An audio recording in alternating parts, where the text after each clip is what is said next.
কই গো গিন্নি, কোথায় গেলে? একটা বাটি কি ঘটি যা হয় দাও। খুড়োমশাই চাক ভেঙেছে, একটু মধু নিয়ে আসি। কি হয়েছে মা, জয়া কোথায়? ও বুঝি ঘাটে গেছে? আচ্ছা তুমি গিয়ে দাও না একটা বাটি ঘটি। আহ, জমিদারের কন্যার কানে কি কথা যাবে এখন? বাছা আমার কখন থেকে চেঁচিয়ে মরছে একটা বাটি দিয়ে যেতে, ও শুনেও আসলো না। হিংসে হিংসে, বুঝলি গোপাল, হিংসে জ্বলে পুড়ে মরছে তোর বউ। আমি যে বসে মাথায় তেলটুকু দিব, সেই সময়টুকুও জয়া আমায় দিবে না। কি হয়েছে মা? আমি তো রান্নাঘরে মাছ কুটছিলাম, এঁটো হাতটা ধুয়ে আসতে একটু সময় লেগেছে। ইস, মাছ কুটছিলাম? আমরা বুঝি মাছ কুটিনি? শোনো বৌমা, আমরা এক হাতে রান্না করেছি, আরেক হাতে স্বামীর সংসারও সামলেছি। তোমার মতো কথা শুনে কোনো কাজ করিনি। ও আস্তে আস্তে সব শিখে যাবে না হয়। ছোট মানুষ তো, তাই একটু সময় লাগছে। ছোট মানুষ তো বিয়ে করেছিলি কেন হতভাগা? ওরে, আমি কতবার বললাম জাত ছেড়ে অজাতে যাস নে। ছেলে আমার কোনো কথাই শুনলো না। এমন রূপবতী বউ নাকি 10 গ্রামে নেই। যা, এখন রূপ ধুয়ে পানি খা। বুঝতে পেরেছি, মায়ের মাথা আবার গরম হয়ে গেছে। জয়া তুমি যাও, রান্নাঘরে যাও। আমিও চোখের আড়াল হয়ে যাচ্ছি, তাও যদি মায়ের মাথা একটু ঠান্ডা হয়। তাই যা হতচ্ছাড়া, দু চোখের আড়ালে গিয়ে মর। আমার সামনে আসিস কেন হতচ্ছাড়া?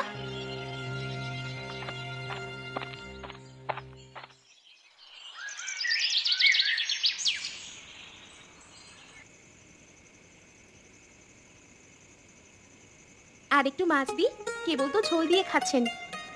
না গিন্নি, আর মাছ লাগবে না। তোমার তরকারি এত সুস্বাদু হয় যে ঝোল দিয়ে এক পাত ভাত খেয়ে ফেলা যায়। তা মা কোথায়, তিনি খাবেন না? মা তো শুয়ে পড়েছেন, আজ বোধহয় উপোস থাকবেন। এই বয়সে রোজ রোজ উপোস? কি হলো হঠাৎ করে? মা, ও মা, খাবে না রাতে? ও হঠাৎ করে উপোস করলে কেন মা? শরীর খারাপ বুঝি? তুমি মনে মনে কি ঠাউরেছো বৌমা? সে কি মা, আমি আবার কি করলাম? নেকা, কিচ্ছু বোঝো না তুমি। ওরে, আমি কতবার বললুম বৌমা আমি নিরামিষ খাবো, তুমি আগে আমার খাবারটা রেঁধে মাছ মাংস রেঁধো। কিন্তু তুমি আজও আগে আমিষের হাঁড়িটা চাপিয়ে দিলে। ও হাট থেকে কষ্ট করে এলো দেখে আগে ওর জন্য দুটো মাছ ভেজে দিলাম। হয়েছে হয়েছে, তোমাকে আর কীর্তন গাইতে হবে না। শোন গোপাল, আমি ঠিক করেছি আর আমি এ সংসারে থাকবো না। এবার হরিমতির বাড়িতে গিয়ে উঠবো। এই রে, আমার মাথা খেয়ে এবার দিদি জামাইবাবুর মাথা খেতে যাবে। চুপ কর হতচ্ছাড়া। মা যে তোর আর তোর বউয়ের চোখের বালি তা আমি ভালো করেই বুঝি। সেজন্যই তো তোমাদের চোখের আড়াল হয়ে যাব। বুঝেছি, তোমার খুব রাগ উঠে গেছে, সেই জন্য তুমি দিদির বাড়িতে যাবে তো? এরকম করলে মানুষ কি বলবে বলো তো? সামর্থ্য ছেলে থাকতে মেয়ের বাড়িতে গেলে মানুষ কি ভালো চোখে দেখবে? তোর বেলা বুঝি ভালো চোখে দেখে? তুই সমাজের মুখে ঝাঁটা মেরে এক নিচু জাতের মেয়েকে ঘরে তুললি। দেখ গিয়ে, মানুষ এটা শুনলে ছি ছি করে। ও এই কথা? তা মানুষ ছিছি করলে আমার কি? হ্যাঁ, আমি কারোরটা খাই নাকি পড়ি? এখন বুঝবি না ছোড়া, যখন সবাই মিলে এক ঘরে করে দিবে তখন বুঝবি মজা। আমি বলি কি, মায়ের যখন অসুবিধে হচ্ছে আমাকে বরং তুমি বাবার বাড়িতে রেখে এসো, কটা দিন গেলে না হয়? ও, আমাকে মেরে তারপর তোমাকে ফিরিয়ে আনবে, তাই তো শেখাচ্ছ ছেলেকে। ছি ছি মা, এসব কি বলছো? তোমায় কি কখনো আমরা অনাদর করেছি? আর জয়া, তুই কোথাও যাবে না, যতদিন আমি আছি এই বাড়িতেই তুমি থাকবে। বেশ, থাক তোর বউকে নিয়ে। আমিও কাল চলে যাচ্ছি মেয়ের বাড়িতে। সে যাবে ক্ষণ, আগে ভাত তো খাও। কাল এত পথ পাড়ি দিয়ে যেতে হবে, না খেলে যে শরীরে শক্তি হবে না। হ্যাঁ মা, আপনি আগে খেয়ে নিন, ভাতের সাথে রাগ করতে নেই। হয়েছে হয়েছে, এখন আর আদিক্ষেতা করতে হবে না, আমি নিজেই খেতে পারবো। দাও, আমার থালাটা দাও। গিন্নি, ও গিন্নি, কোথায় গেলে তুমি? এই দেখো, সব হাট বাজার নিয়ে এসেছি, তাড়াতাড়ি রান্নাটা সেরে ফেলো তো। তুই এসেছিস এতক্ষণে? এদিকে বেলা পড়ে এলো, আমি ভাবলাম আজ আর আসবিই না, আরতেই থেকে যাবি। তাই বুঝি আজকে আর দিদির বাড়িতে যেতে পারুনি? সে কি রে, আমি চলে গেলে তুই কি খুব সুখে থাকবি? বেশ, তাহলে আমি কালই চলে যাব। না মা, এমন কথা মনে এনো না। মাকে ছাড়া কোনো সন্তান কি সুখে থাকে বলো? তুমি বকাবকি যাই করো না কেন, মাথার উপর তো একটা গাছ হয়ে আছো। বিপদে আপদে তোমার মুখ পানি দেখলে বড় সাহস পাই। সেটা এখন বুঝবি না হতচ্ছাড়া, মা মরে গেলে বুঝবি কি জিনিস হারিয়েছিস। তা কি আর বলতে, এক্ষুনি হারে হারে টের পাচ্ছি যে কি জিনিস তুমি। তা জয়া কোথায়, ওকে দেখছি না যে? কোথায় আর যাবে, গরুটা আনতে নদীর ধারে গিয়েছে, ওই তো এলো বলে। আয় ধবলি, আয়।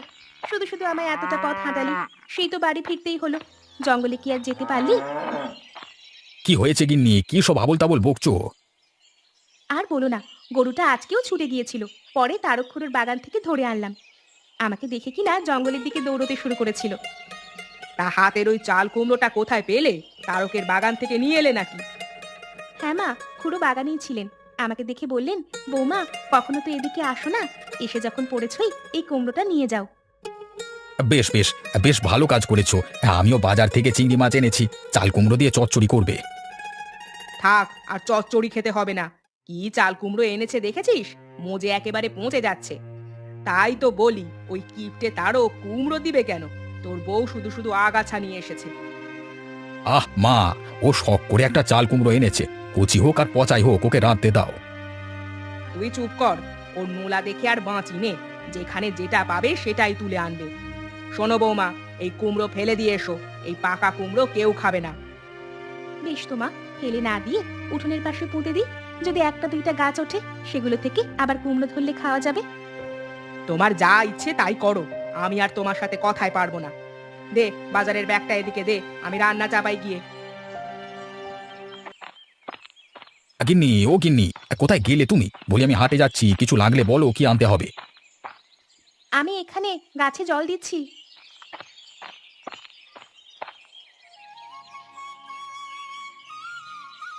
বাবা বাবা, এই গাছগুলো তো বেশ তাড়াতাড়ি বড় হচ্ছে দেখছি।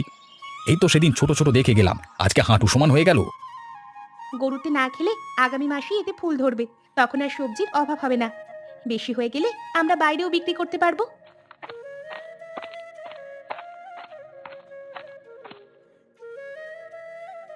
হয়েছে, আর আকাশ কুসুম ভাবতে হবে না। কি নাকি লিকলিকে গাছ, তাতে আবার নাকি কুমড়ো ধরবে। সেগুলো আবার বাইরেও বিক্রি করবে। আহা মা, তুমি ওকে কিছু বলো না তো। ও ছোট মানুষ, দুটো কুমড়ো ফলাচ্ছে। হাটে বিক্রি করতে না পারি, খেতে তো পারবো। ও আচ্ছা, তোর বউকে বুঝি সব সময় আমি কথা শোনাই? আমি যখনই কিছু বলতে যাই তখনই তুই এভাবে অপমান করিস আমায়। আহা হা হা, এতে অপমানের কি আছে? ওকে কঠিন কথা না বলবার জন্য বললাম। তুমি যদি অপমান ভেবে নাও তাহলে কি করব বলো তো? হয়েছে, তোকে কিছু করতে হবে না। যা করার আমাকেই করতে হবে। আমি কালই মেয়ের বাড়িতে চলে যাব। বেশ, তোমার যখন এতই যাবার শখ তখন যাও, আমি আর আটকাবো না তোমাকে। জানতাম, জানতাম তুই এই কথাই বলবি। শোন রে ছোকরা, এত সহজে আমি এই সংসার থেকে বিদেয় হব না। নিজের রক্ত জল করে এত কিছু করেছি, ভোগ না করে যাব কোথায়? হ্যাঁ, তোমার সাথে কথা বলে আমি পারবো না মা। এক মুখে এত কথা কিভাবে যে বলো জানি না। আহ, চুপ করো তো তুমি। মা বুড়ো হয়েছে, মাথায় যা আসে তাই বলে ফেলে। সেসব কথা কি ধরতে আছে? বেশ বেশ, আমি হাটে যাচ্ছি, তবে আজকে ফিরতে একটু দেরি হবে, তোমরা খেয়ে নিও কেমন।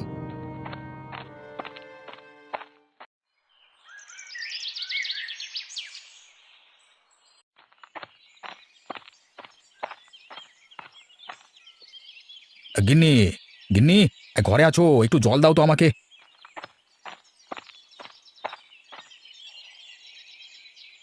সে কি রে, তোকে এমন দেখাচ্ছে কেন বাছা? কি হয়েছে তোর? আমার সব শেষ হয়ে গেছে গো মা। আরতে আজ রাতে চুরি হয়েছে। সে কি কথা গো? কি করে হলো এই কাজ? কে করলো চুরি? আগে আমাকে একটু জল দাও, তেষ্টায় গলা শুকিয়ে কাঠ হয়ে গেছে। তারপর বলবো কি করে সব হলো। এই নাও জল খাও। আহ খোকা, এমন পাগলামি করিস না। কি হয়েছে খুলে বলবি তো? ওইসব ওই গোপী হারামজাদাটার কাজ। ওকে আমি বিশ্বাস করে আড়তে বসিয়েছিলাম, আর সে কিনা আমার সব কিছু চুরি করে নিয়ে গেল। ওগো, হ্যাঁ, এখন কি হবে আমাদের? তিনজন মানুষের খাওয়া পড়া যে দোকানের আয় দিয়েই হতো, এখন সেটাই যদি না থাকে তাহলে আমরা বাঁচবো কি করে? বাঁচবো কি করে? অপয়া কুলোটা বউ, এখন ন্যাকামো করা হচ্ছে। যখন বলেছি বৌমা একটু ধর্মকর্ম করো, তখন আমার কথা শোনোনি। তোমার জন্য, তোমার জন্য এই সব কিছু হয়েছে। সে কি মা, আমি এখানে কি করলাম? আপনি কোনো কিছু না পেয়ে আমাকেই দোষারোপ করছেন। ওকে সাপ সাপান্ত করো না মা, ওর তো কোনো দোষ নেই, সব আমার কপালের দোষ। তুই বুঝবি না বাছা, শনি ওই অলক্ষীর ঘাড়ে চেপে এসেছে। কতবার বলেছিলাম, অরে গোপাল, এই মেয়েকে ঘরে তুলিস না। তখন শুনলি নে আমার কথা। এখন দেখ অধঃপতন কিভাবে আসছে। আহ মা, তোমাদের জন্য আমি শান্তিতে মরতেও পারবো না। বাজারে গেলে সবাই চুরির কথা জিজ্ঞেস করে, আর বাড়িতে তোমাদের ঝগড়াঝাটি দেখে আমার মাথা গরম হয়ে থাকে। থাকবই না আমি এই বাড়িতে, ধুর তেরিকা। ওগো তুমি যেও না, সারা দিন না খাওয়া, খাবারটা খেয়ে যাও। ইস, ন্যাকা কত! ছেলেটার মাথাটা খেয়ে এখন আবার খাবার খাওয়ানো হচ্ছে। তোর জন্যই এরকম হয়েছে রে হতভাগী, না হলে আমার সোনার সংসারটার এরকম চিরি হবে কেন? তুমি কোথায় গেলে? সকাল গড়িয়ে দুপুর হলো, এখনো কিছু পেটে পড়লো না, বলি আজকে আর কিছু খেতে দেবে না?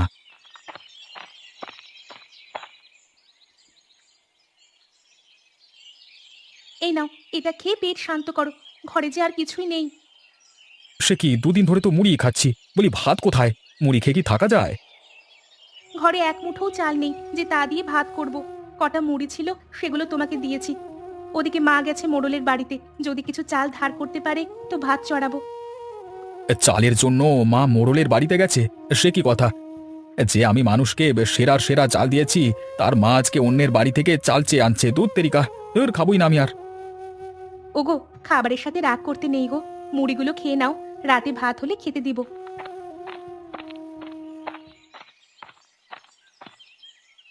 ও বৌমা, একটা কুলো নিয়ে এসো তো। অনেক বলে কয়ে মোড়লের কাছ থেকে কষের চাল এনেছি, ছেলেটাকে এগুলো রাতে রেঁধে দিও।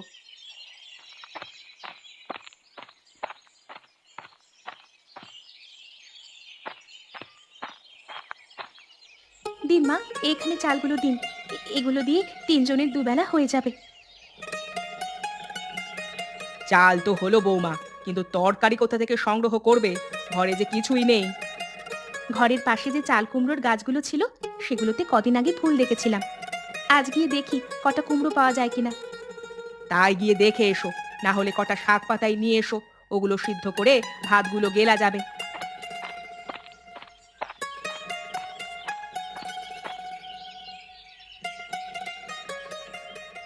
আরে আরে আরে, গাছগুলোতে দেখছি ঝাঁকে ঝাঁকে কুমড়ো ধরেছে। যাই, এখান থেকে বড় দেখে দুটো কুমড়ো নিয়ে যাই। বৌমা, ও বৌমা, পেলে কিছু? হ্যাঁ মা, দেখুন কত বড় দুটো কুমড়ো তুলেছি। বাবা বাবা, এত বড় চাল কুমড়ো তো আগে কখনো দেখিনি। তোমার হাতে জাদু আছে বৌমা, যেটাই বপন করো সেটাতেই ফল ধরে। তা দুটো চাল কুমড়ো দিয়ে কি করবে? এই কুমড়োটা মোড়ল বাড়িতে দিয়ে আসুন মা, তাহলে চালের দামটা শোধ হবে। বাকি একটা আমি রান্না করছি। তাই করো, আর বাকি চাল কুমড়োগুলো তুলে রাখো। কাল সকালে তোমায় আমি চাল কুমড়োর বড়ি বানানো শেখাবো। আহা, খেতে যে কি সুস্বাদু সেগুলো! ঠিক আছে মা, আপনার ছেলেকে বলে আমি কুমড়োগুলো ঘরে নিয়ে রাখবো।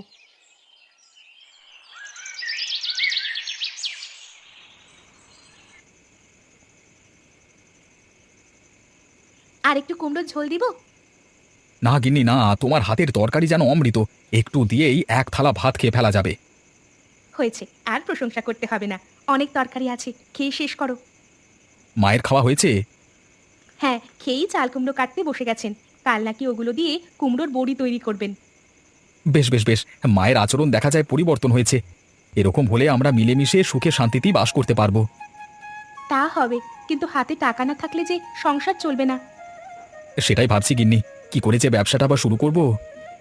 সেজন্য বলছি, আবার সবকিছু নতুন থেকে শুরু করো। আস্তে আস্তে যখন হাতে টাকা হবে তখন আবার বড় করে ব্যবসা শুরু করবে। নতুন করে কি শুরু করব সেটাই তো ভেবে পাচ্ছি না। সে উপায় আমি বের করে রেখেছি। কি উপায়, বলো বলো। আমাদের গাছে যখন অনেক চাল কুমড়ো ধরছে আর মা সেগুলো দিয়ে বড়িও তৈরি করছে, তুমি তাহলে সেই কুমড়োর বড়ি হাতে বিক্রি করে এসো। তা দিয়ে যা আসবে তাই দিয়ে আমাদের সংসার চলে যাবে। ঠিক বলেছ গিন্নি, বেশি কুমড়ো হলে বাড়তি কটা টাকা আয়ও করতে পারবো। যাই, আমি মায়ের কাজে সাহায্য করি। খাবার শেষ করে তুমি শুয়ে পড়ো।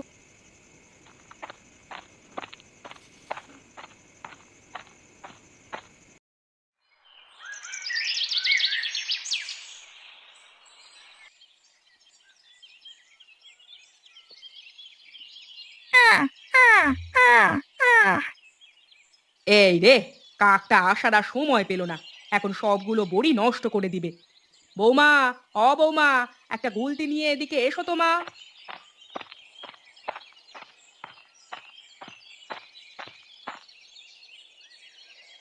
সে কি মা, গুলতি কেন? হতচ্ছাড়া কাকটা কি করছে দেখো, ওটাকে না তাড়ালে বড়িগুলো নিয়ে যাবে। ওকে কয়েকটা দিয়ে দিন, বড়ি খেয়ে চলে যাবে মা, তাহলে আর বিরক্ত করবে না। বেশ তো, কটা শুকনো বড়ি দিয়ে দাও। আয় আয়, নিয়ে যা নিয়ে যা। আহ আহ, আয় আয় না, ভয় নেই রে তোর।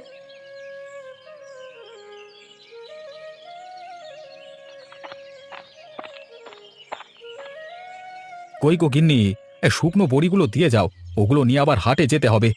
আজকে হাটবার, আগে না গেলে জায়গা পাবো না।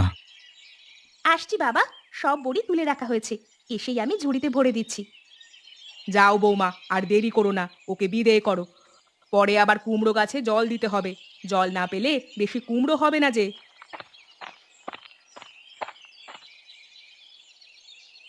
ভালোভাবে যেও, আর ফেলে দিও না সব। সে নিয়ে ভেবো না, তুমি বাড়ির দিকটা দেখে রেখো, আমি সন্ধ্যের আগেই ফিরে আসবো।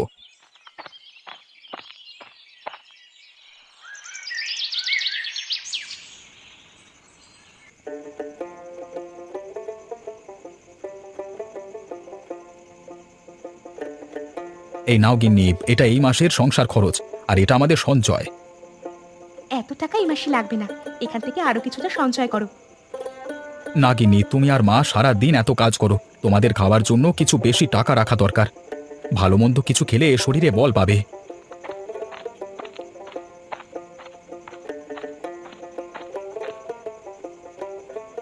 কি রে গোপাল, আজ কত টাকার বিক্রি করলি? 1050 মা। 1050? ভালো ভালো। তা রেডিওতে কিছু শুনেছিস বাছা? না তো মা, কি হলো আবার? শুনলাম এই মাসের শেষে নাকি বড় একটা ঘূর্ণিঝড় আসবে, সবাই তো তার প্রস্তুতি নিচ্ছে। তাহলে তো আমাদেরও প্রস্তুতি নিতে হবে, কি করবে এখন? সেটাই তো ভাবছি গিন্নি, ঘরের যা অবস্থা, একটু হাওয়া আসতেই উড়ে যাবে সব। এবার ঘূর্ণিঝড় আসলে তো আমাদের খোঁজই পাওয়া যাবে না। এ নিয়ে চিন্তা করো না, কোনো একটা উপায় হবেই। তা বাবা, তুই চিন্তা করিস না, যদি সবকিছু ভেঙে যায় তবে মোড়লের বাড়িতে গিয়ে উঠবো, ওরা এই সময় আমাদের ফেলে দিবে না। মোড়লের বাড়িতে যে ঘূর্ণিঝড়ে কোনো ক্ষতি হবে না তার নিশ্চয়তা কি আছে? আমাদের নিজেদের একটা বাড়ি লাগবে মা, সেটাতে আমরা নিরাপদে থাকতে পারবো। তুমি এত চিন্তা করো না তো, একটা না একটা উপায় হবেই।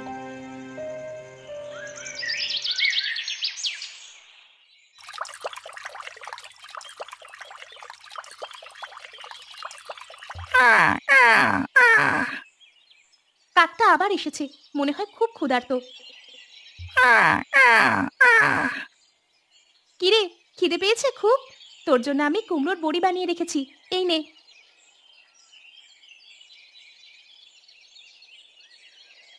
এতদিন কোথায় ছিলি তুই? আমি ভাবলাম চলে গেছিস কোথাও। তা ঘূর্ণিঝড়ের সংবাদ শুনেছিস? সাবধানে থাকবি কিন্তু তোরা। আমি সাবধানেই থাকবো, কিন্তু তোমাদের নিয়েই আমার যত ভয়। সে কি রে, তুই কথাও বলতে পারিস? এ কিভাবে সম্ভব? আমি কোনো সাধারণ কাক নই, আমি মানুষের মতো কথা বলতে পারি, মানুষের কথা বুঝতেও পারি। ও আচ্ছা, তা এতদিন বলিসনি কেন তাহলে? এতদিন কোনো দরকার পড়েনি তাই বলিনি, আজ তোমাদের একটা কথা জানাতে এসেছি। কি কথা? এবারে ঘূর্ণিঝড়ে খুব ক্ষতি হবে, সবার ঘরবাড়ি ভেঙে যাবে, অনেক মানুষ মারা যাবে। সে কি কথা? সামনে যে মৃত্যু অপেক্ষা করছে আমাদের। তবে সে নিয়ে তুমি চিন্তা করো না, তোমাদের বাঁচার একটা উপায় আছে। কি উপায় বল এক্ষুনি। তোমাদের খেতে যে চাল কুমড়ো ফলে তা কোনো সাধারণ কুমড়ো নয়, পর্যাপ্ত যত্ন পেলে এক একটা কুমড়ো ঘর সমান বড় হতে পারে, আর পরিপক্ক হলে কুমড়োর খোসা লোহার দুর্গের চেয়েও শক্ত হবে, কোনো ঝড় জলের ক্ষতি করতে পারবে না। বলিস কি রে, তা কতদিন লাগবে ওগুলো পরিপক্ক হতে? এক পক্ষকাল যত্ন নিলেই চাল কুমড়োগুলো পরিপক্ক হয়ে যাবে। বেশ, তবে আর দুশ্চিন্তা নেই, ঝড়ের আগেই সব প্রস্তুতি নেওয়া যাবে। তাই করো। আর হ্যাঁ, একটা চাল কুমড়ো বড় করতে গেলে অবশ্যই গাছের অন্য সব কুমড়ো তুলে ফেলতে হবে। গাছে কেবল একটা চাল কুমড়ো থাকলে তা কাঙ্ক্ষিত ফলন দিবে। বেশ, আমি বাকি চাল কুমড়ো তুলে আজই হাটে পাঠিয়ে দিব।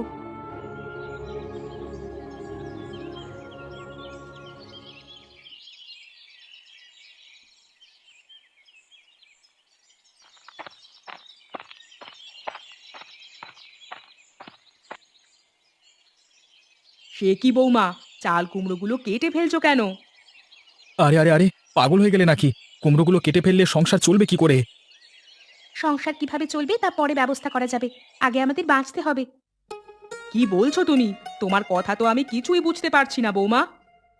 পরে সব বুঝিয়ে বলবো মা, আমাদের হাতে অনেক কাজ বাকি। মা, আপনি এই চাল কুমড়োগুলো থেকে বীজ সংগ্রহ করুন, আর তুমি কিছুটা নরম খড় এনে এই কুমড়োটার নিচে রাখো। আমি সবসময় জলের ব্যবস্থা করব। আজকে থেকে এটাকেই আমাদের যত্ন করে বড় করতে হবে। তোমার পাগলামোর কিছুই বুঝতে পারছি না গিন্নি। কি হবে এই একটা কুমড়ো বড় করলে? আহ, এত কথা না বলে বৌমা কি বলে সেটা শোন না। ও যে কাজটা করছে তা ভালো বুঝেই করছে। এই তো মা, আপনি বুঝেছেন, যদি এই কুমড়োটাকে পরিপক্ক করা যায় তাহলে আর আমাদের কোনো দুশ্চিন্তা থাকবে না। বেশ, তোমার যা ইচ্ছে তাই করো। আমি খড় নিয়ে হাটে যাচ্ছি, ফিরে এসে সব শুনবো। তুমি যাও, বড়িগুলো বিক্রি করে কিছু শুকনো খাবার নিয়ে এসো। আর হ্যাঁ, হাট থেকে একটা ধারালো ছুরি আনতে ভুলো না যেন, ওটা পরে কাজে লাগবে।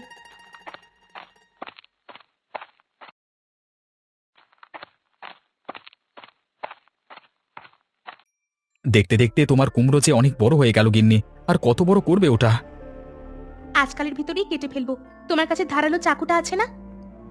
হ্যাঁ, তা আছে, কিন্তু কেটে কি করবে সেটা তো বললে না। সেটা সময় হলেই দেখতে পাবে।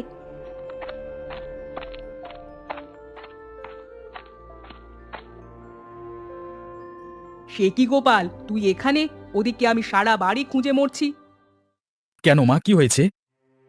ওরে, দক্ষিণ আকাশে তাকিয়ে দেখ, কালো করে মেঘ জমতে শুরু করেছে। তাই তো, এ যে ঘূর্ণিঝড়ের লক্ষণ। এখন কি করবে মা? আমাদের যে ঘর মেরামত করা হলো না। কি আর করব, মোড়লের বাড়িতে আশ্রয় নিতে হবে আমাদের। কিন্তু মোড়লের যে বাড়িটা অনেক পুরনো, তাকে এই ঝড়ের তাণ্ডবে থাকবে? সেখানে গেলেও যদি আরো বিপদ হয়?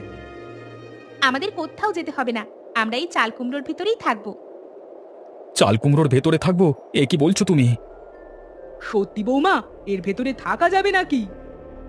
হ্যাঁ মা, এই চাল কুমড়ো এখন লোহার পাতের মতো শক্তিশালী। কোনো জলোচ্ছ্বাস, ঘূর্ণিঝড় এর ক্ষতি করতে পারবে না। আমরা ইচ্ছে করলে কয়েক মাস এর ভিতরে কাটিয়ে দিতে পারবো। তাহলে তো আর দেরি করা যাবে না, আমাদের এক্ষুনি কাজটা শুরু করতে হবে। এর ভেতরে প্রবেশ করব কিভাবে? সেদিনের সেই চাকুটা যে এনেছিলে তা দিয়ে চাল কুমড়োর দরজা কাটতে হবে। তুমি তাড়াতাড়ি তা করো। আমরা সব জিনিসপত্র গোছাচ্ছি, দরকারি সবকিছু এর মধ্যে নিয়ে আসতে হবে। তাই যাও, তাই যাও, আমি এই ফাঁকে কুমড়োটা কেটে বসবাসের উপযোগী করে তুলছি।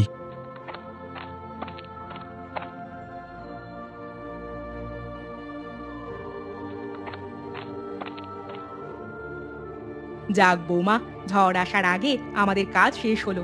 এবার তাড়াতাড়ি আমাদের নতুন বাড়িতে প্রবেশ করতে হবে। হ্যাঁ মা, এদিকে বাতাসও শুরু হয়ে গেছে, কিন্তু ও কোথায়? কোথাও দেখা যাচ্ছে না তো ওকে। ওই তো উঠানে কি যেন খোঁজাখুঁজি করছে। অরে গোপাল, আর দেরি করিস না বাবা, এক্ষুনি ঘরের ভিতরে আয়। আমি কুমড়োর বীজগুলো নিয়ে আসছি মা। ওগুলো তো রোদে দেওয়া হয়েছিল, এখন পাচ্ছি না কেন? বীজের থলে আমার কাছে, তুমি তাড়াতাড়ি ঘরে এসো, এক্ষুনি ঘূর্ণিঝড় শুরু হলো বলে।